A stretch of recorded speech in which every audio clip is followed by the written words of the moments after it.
Hey, welcome to Legals and Biz with Riz, the podcast offering you business and legal tips without the boring legalese. I'm your host, Riz McDonald, and I'm here to answer your questions and offer general advice in the clearest way possible. So grab your beverage of choice, sit back, and get ready to build your empire with Find Legal. Hello everyone, and welcome to episode 9 of Legals and Biz with Riz. I'm your host, Riz McDonald. Now, in today's episode, we're going to start this episode by dropping some major truth bombs. Are you ready? First, registering a business or company name does not grant you exclusive ownership over said name. Second, owning a domain name is not the same as registering a business name and also does not grant you exclusive rights to the name used. Registering a trademark, however, is the only way to guarantee you have exclusive rights to your brand name, logo, and other business assets. #Real Talk. Ever wondered how to register a trademark in Australia? Well, in this episode, we're going to talk about trademarking, why you should consider this as a way to protect your business, products, and services, and give you a very high-level overview of the process for registering a trademark. Now, a trademark is basically a legal way of owning and distinguishing the name, goods, and services your business advertises and provides. A trademark can be more than just a business name or logo. You can trademark words, phrases, movements, sounds, images, and smells. You best believe Chanel No. 5 is trademarked. Hasbro has also trademarked the Play-Doh scent, a sweet, slightly musky, vanilla-like with slight overtones of cherry and the natural smell of a salted wheat-based dough. There you have it. Basically, any feature or combination of features that separates your business from the pack can be registered as a trademark. You can even trademark aspects of packaging if applicable. Now, there are two types of trademarks. There's registered and unregistered. Registered trademarks, they're basically the bona fide trademarks that have been approved by IP Australia and will feature the little eye in a circle symbol. Unregistered trademarks are protected by common law and feature the little TM symbol. The difference, however, boils down to this. If you have a registered trademark and another business is infringing on your rights, you can take immediate legal action under the Trademarks Act. If you have an unregistered trademark, you need to bring action under Section 18 of Australian Consumer Law. In this situation, you would need to prove passing off, for example, where another business is trying to masquerade as you. To do this, you need to prove ownership of the trademark in question and prove damage to reputation, goodwill, and deceptive conduct on the part of the defendant. In short, it's a lot harder to defend the honour of unregistered trademarks.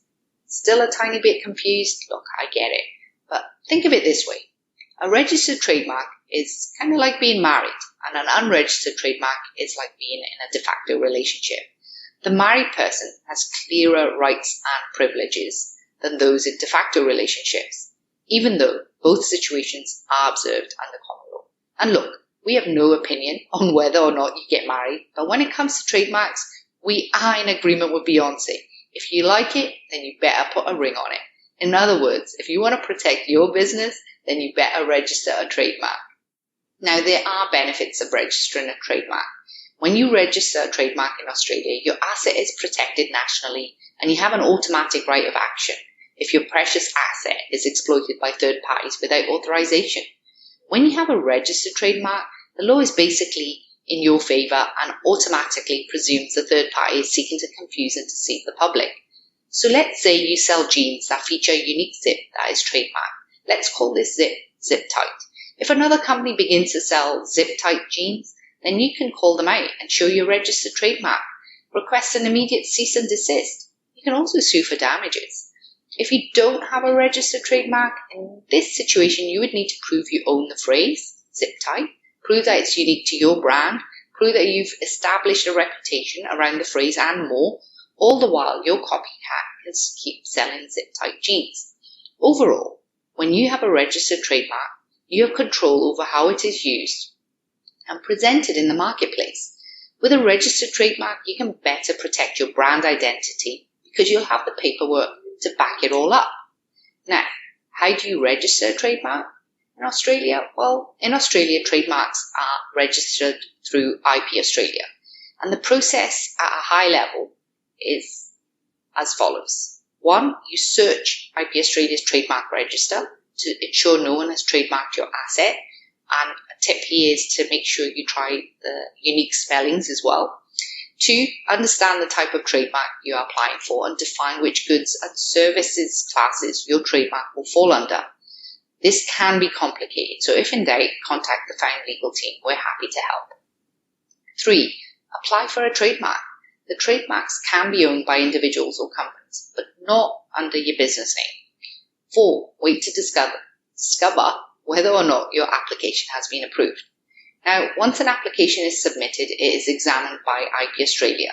This process can take between 3 to 4 months after filing. If your application is accepted, then you're sweet as.